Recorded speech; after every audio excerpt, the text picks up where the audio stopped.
This video will cover two design patterns, the data mapper pattern and the active record pattern.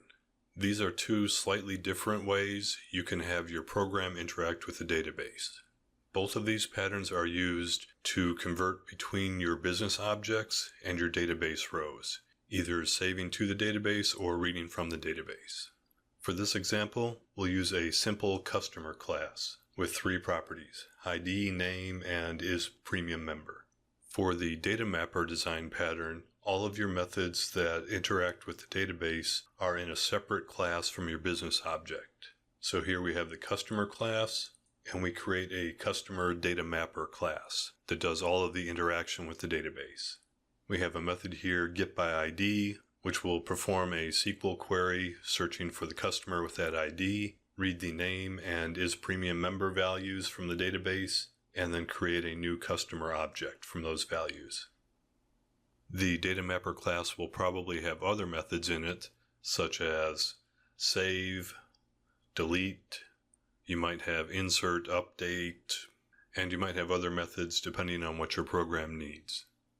Notice for the save and the delete method, they both need to take in a customer object. That's because the function you would write needs to get the values from the customer object. So if you do a save, it needs to know to do an insert or an update, and it needs to know the customer name, the customer ID. Here in the delete method, we pass in the customer so we can get the ID of the customer that we want to delete. We could just pass in the customer ID, but we still need to get some value into here. With the active record pattern, you have basically the same code, except instead of having it in a separate class, you put it inside the business object. So here is a customer using the active record pattern.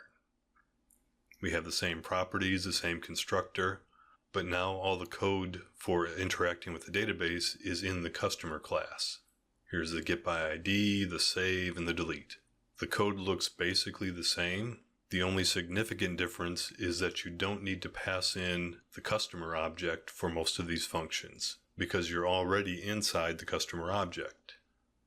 So here in our delete query, when we find the ID of the customer to delete, we just get the current object's ID. Whereas with the data mapper, we needed to pass in the customer and then get the ID from that object. Of course, the big question now is which one to use. And really, I consider it a bit of a personal preference. They both have their good points and their bad points. When you use the data mapper, your business object class is fairly small. You don't have all the extra code for doing the SQL statements. I personally prefer this because it's less code.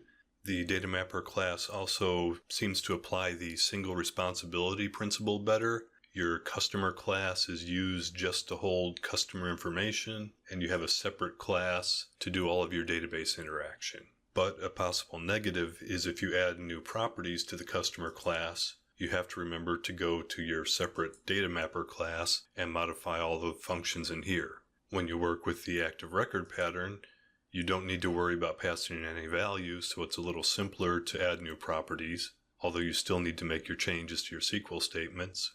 But then your business object classes end up with another 100 or 200 lines of SQL code, which really doesn't make sense to be in a business object. So my recommendation is to try both in little test programs and see which one you're more comfortable with. Whichever one you do prefer, I suggest you use that for all of your classes. You don't want a program to have half your classes use data mapper and half use active record. That's just going to make it a little bit more difficult to work with, to modify, to explain to another programmer. So choose the one you prefer and use that for all your classes. When you're consistent, it's easier to modify your program or to have someone else modify it. If you have any questions about these data patterns or have a suggestion for which one you'd like to see next, please leave a comment below. Thanks.